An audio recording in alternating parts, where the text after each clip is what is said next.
Halo, saya Vincent Candi. Jadi saya akan jelaskan perbedaan dari konsep modular dan monolitik. Yang mana ini adalah tugas 2, yaitu dalam sistem operasi, konsep modular dan monolitik juga dapat diterapkan secara analogis.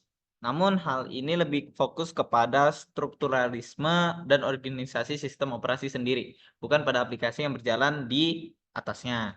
Jadi kalau monolitik itu sistem operasinya adalah sistem yang terdiri dari satu unit terintegrasi termasuk kode, driver, dan komponen lainnya.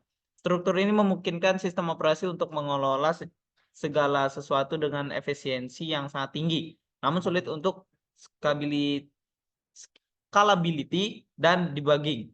Contohnya sistemnya itu kayak Mac, eh, Mac OS, terus DOS, yang kayak gitu-gitu lah.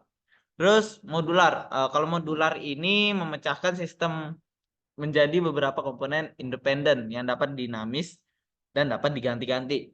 Jadi struktur ini memungkinkan sistem operasi untuk mengoptimalkan performa dan mempermudahkan pengembangannya, namun memerlukan lebih banyak sumber daya dan komunikasi antar komponen. Contohnya sistem itu kayak Windows, Linux, Unix, dan lain-lain.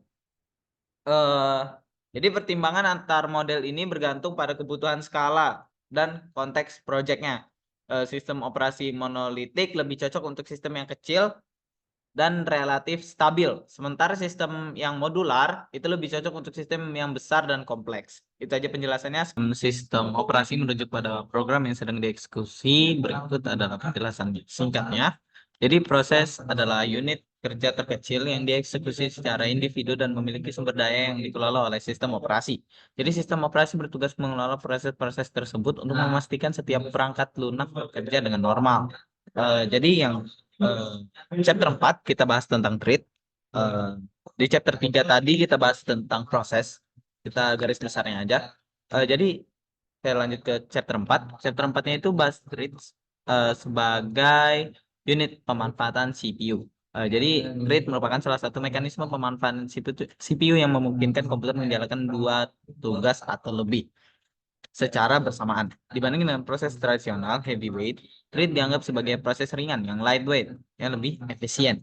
Multithreading, mungkin beberapa thread berbagai sumber daya dalam sebuah proses dapat dijalankan secara independen dan meningkatkan responsivitas sistem.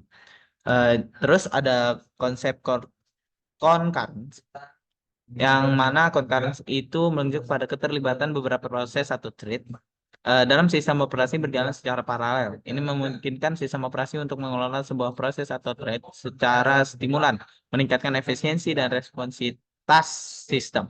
Concurrence dalam sistem operasi memungkinkan beberapa proses atau thread untuk berinteraksi satu sama lain, berbagai sumber daya, dan mengelola prioritas.